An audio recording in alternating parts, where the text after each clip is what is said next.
Mi nombre es Aníbal Arteaga y les vengo a hablar sobre la resistencia que se opone al avance de un buque. La resistencia está compuesta por fuerzas normales, generadas por las presiones del flujo y por fuerzas tangenciales del cisalle viscoso del fluido sobre el casco. Al estar el buque inmerso en dos fluidos, tanto el aire como el agua, estas fuerzas se generan tanto en la parte del buque en el aire, lo que llamamos obra muerta, llamada resistencia aerodinámica, y la parte del buque en el agua, obra viva, llamada resistencia hidrodinámica.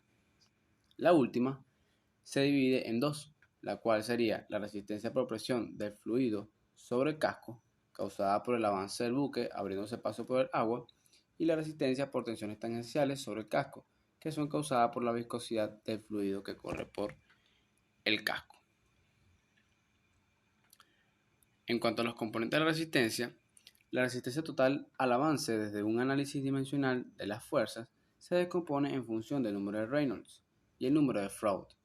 Esta función de Reynolds se llama coeficiente de fricción y la función del número de Freud se denomina coeficiente de resistencia residual, siendo ρ la densidad del fluido en el que está inmerso el casco, Sm la superficie mojada del casco y V sub v la velocidad de avance del buque.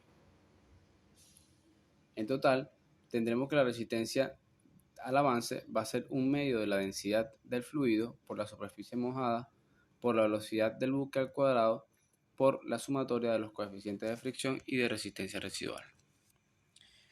Interacción entre los componentes o correlación, donde el coeficiente de fricción y el coeficiente de resistencia residual dependen del número de Reynolds y el número de Freud, respectivamente. Por ende, el cálculo de la resistencia se divide en dos fórmulas: resistencia por fricción, en el que tendremos un medio de la densidad por la superficie mojada por la velocidad al cuadrado por el coeficiente de fricción, y la misma fórmula, solamente que añadimos el coeficiente de resistencia residual para lo que sería la resistencia residual. Canal de experiencia. Ensayo de remolque en canal hidrodinámico. La complejidad de calcular la resistencia total al avance se debe a la dificultad en la determinación de la resistencia por formación de olas, la cual no es posible de calcular con exactitud por medio de fórmulas teóricas. Es por esto que se recurre a los ensayos de remolque en canal de ensayos hidrodinámicos a través de modelos a escala del buque en estudio. Los resultados entregados por los ensayos de remolque se fundamentan en el uso de las leyes de semejanza mecánica, que garantizan que los resultados obtenidos en los modelos a escala se pueden procesar y extrapolar al buque real. Leyes de semejanza mecánica. Son imposibles de cumplir completamente, debido a que se necesita en las pruebas al mismo tiempo el buque y el modelo deben tener un número de Reynolds e igual número de Freud. Para que esto se cumpla, el modelo debe moverse al mismo tiempo en dos velocidades distintas, lo cual es imposible de realizar. El cumplimiento parcial de la ley de semejanza mecánica se conoce como la ley de similitud de Freud. Esta ley establece que la RW, la resistencia de olas del modelo y del buque estarán a escala, y el coeficiente de resistencia por formación de olas tendrá el mismo valor, pero el coeficiente de resistencia viscosa del buque y del modelo no será el mismo, por lo que los efectos viscosos no estarán a escala. La determinación de las fuerzas y efectos viscosos se realizará en forma teórica. 1. El modelo estará exactamente a escala geométrica. El modelo deberá moverse a igual número de Freud que el buque. El modelo tiene diferente número de Reynolds que el buque. Al tener el mismo número de Freud, el coeficiente de resistencia por formación de olas del buque y el modelo tendrá el mismo valor. Y al tener el mismo número de Freud, la resistencia por formación de olas del buque y el modelo estarán a escala. Estas son algunas de las características de esta ley. En esta diapositiva, en esta lámina, podemos ver las relaciones de escala entre el modelo y el buque en canal de ensayo, donde tendremos la escala para longitudes, para áreas, volúmenes, desplazamientos, velocidades, para tiempo y para resistencia. Procedimiento de correlación de valores de resistencia y potencia. Primero, se debe medir la resistencia total del modelo en el tanque de pruebas.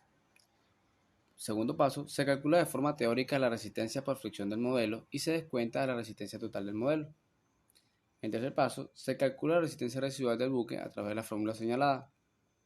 Luego, se calcula la resistencia por fricción del buque. Quinto paso, se calcula la resistencia total del buque en condición de casco desnudo a través de la siguiente fórmula. Y por último, se calcula la potencia efectiva del buque en condición de casco desnudo.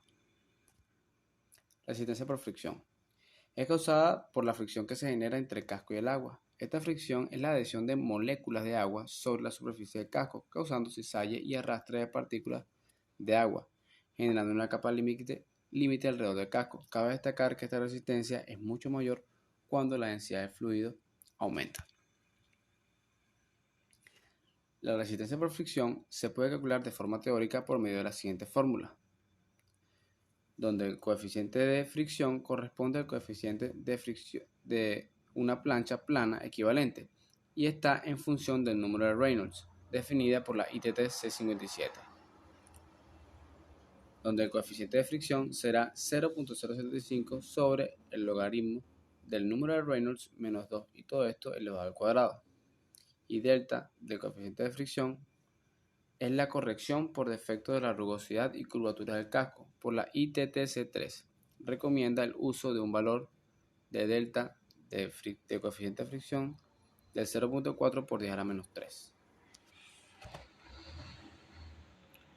Resistencia por presión viscosa.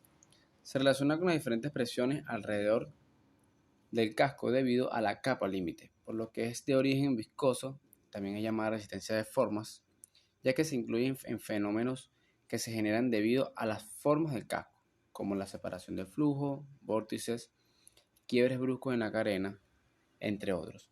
Se puede estimar de forma teórica a través del factor de formas K. La resistencia total de un casco queda de la siguiente forma al agrupar las componentes viscosas. Resistencia por formación de olas.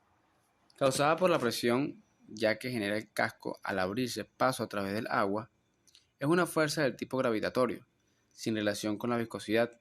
El casco, al abrirse paso por la superficie del agua, transfiere energía al formar un patrón de olas. Este sistema de olas depende de la forma de la carena y de la velocidad de avance. Teóricamente es complejo de calcular, por lo que el cálculo de resistencia por formación de olas se realiza por medio de un coeficiente de fricción a la 4 o en ensayos de remolque en canal de ensayos hidrodinámicos. Resistencia residual. Es la agrupación de la resistencia por formación de olas, más la resistencia de presión viscosa. Fue denominada así por el inglés William Froude en 1870 aproximadamente, quien fue pionero en la investigación de la resistencia total en tanques de pruebas. Al no tener una idea clara de las componentes de la resistencia total, la dividió en dos términos, la resistencia por fricción y en la que llamó resistencia residual. La resistencia total de un casco queda de la siguiente forma al usar el término de Froude. Muchas gracias, espero les haya gustado.